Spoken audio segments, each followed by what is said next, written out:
Thank you. Jim Alexander here at the premiere of Be Natural. I'm speaking to Jodie Foster, Pamela Green, and everyone else who's walking the red carpet, so stay tuned. Jim Alexander here with Jodie Foster. Jodie, how did this movie resonate with you when Pamela almost found a gold mine in a lot of ways, but how did it strike with you initially when you heard about it, and what made you say yes? Well, Pamela definitely was the reason I said yes. I mean, the enthusiasm and her talent, and, she's just a go-getter. I mean, she stuck with this for so many years, and she really did it all by herself. She had some, people that she met along the way that were maybe, Alice's family or different people that, in the cinema world, but she's been on her own. The discoveries that she made were really extraordinary, and I think she didn't know walking in what she was going to find. It's almost kind of like uncovering a gold mine and like dinosaurs, but this is a different sense in the historical terms. How does this movie impacted you in a sense where, is there anything taking away from it, either her story or just the whole thing in itself, where it changed your life in a lot of ways, or you can, take away from it? Right.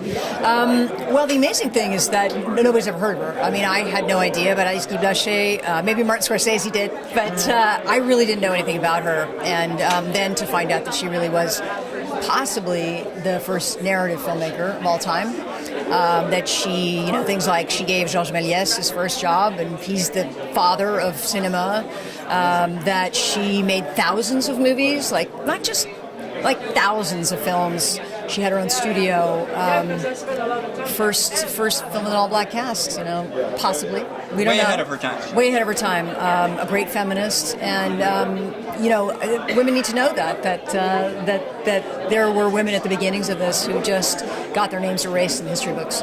And finally, who inspires you? What are some figures in your life that inspire you and kind of make you move forward in a lot of ways? Move forward. Gosh, I don't really know. I'm not sure that it's people in the movie business. Honestly, I think it's really probably writers. That really, my first love was books and words, and I think that's the thing that moves me the most. And even as an actor, that's my first connection is with language. So I'm always much more starstruck by when I see a writer or something. I think it's books that have done it. Perfect. Go and watch the movie. Thank you so much. Thank you. Jim Alexander here with Real Talker, with the creators of this film in a lot of ways.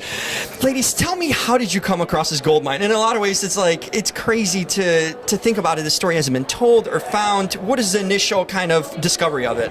Well, she already knew about her. Joan Simon, who's the co-writer of the film, already knew about her since 1993-94. Really? At the Women's Film Festival in Créteil. So basically, she was more in the academic world, and she wasn't known to the masses. So when I first found out about her, I had to do research to find out who had done work before, and I found Joan. And she had done an exhibition at the Whitney in New York showing her films, but she knew where all the dead bodies were, if you will. So together, we decided to try to make something, because she knew the most and we worked really well together. And Joan Simon was the one who said we should get Jodie Foster, because she speaks fluent French and she's smart. So that helps. Joan, what is the process like of discovering all the artifacts and going tracing kind of family tree? Because that stuff that's probably hidden to a lot. How do you guys discover all that? Ancestry.com. We just look on the internet, or we go to, where are you? Ancestry.com. There we go. And Pamela went through every address book in the archive of Alice Guy Blaché at the Museum of Modern Art, New York, and found the descendants from there. And many are here tonight. I've spoken to a few of them, which is amazing to have that. What is something about this film and learning about her, in a sense, that transformed you guys personally, in a way where it impacted you to either have a new perspective on life, or what sort of personal takeaway did you have individually? She, working on her, I guess, on the film Be Natural and Alice Guy Blaché, taught me to be patient, taught me to work with people who really want to collaborate, that are passionate, as determined as I am, because not everybody is as passionate and determined, and to not give up, because she didn't give up. She just, age and, time gave up on her, but she didn't give up. So, and it gave me more confidence, because she was very confident about what she had accomplished in some respects, but patience, confidence, hard work, and determination.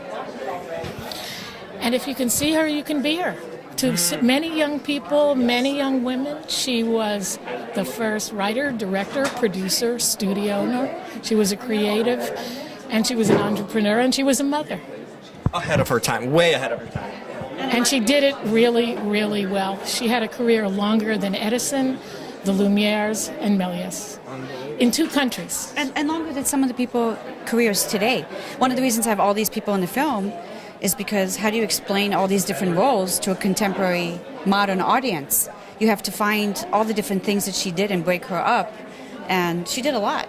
She made 1,000 films wrote, produced, or directed 1,000 films from under a minute long, from 1896 through to features in Hollywood. And finally, who are some inspirational figures? Because she's a very inspirational figure to any filmmaker, but in general, like you mentioned, who are some inspirational figures in your personal lives that really kind of have you get a perspective on it? Agnes Varda. Still living in our mind. Agnes Varda and Cecile Starr, which is a woman who, did a lot of work about Alice early on that nobody really knows that much about. My grandmother. Mm-hmm. And many women philanthropists. This film was done completely independently, and no one had to wait for an okay or a go. And people like Melva Buxbaum early on, Jamie Wolfe, Geraldine Dreyfus, Regina Scully, they have been there at every level of support. And a special one is Hugh Hefner, and it's his birthday today. I saw that. I saw he was one of the. And it's his birthday today. So, yeah. It comes full circle in a lot of ways. Yes. Thank you, ladies, so much. What brings you out here? In a way, because everyone in some sort of way impacted or connected to bring you out here in the first place. So what's your kind of reason and story behind it?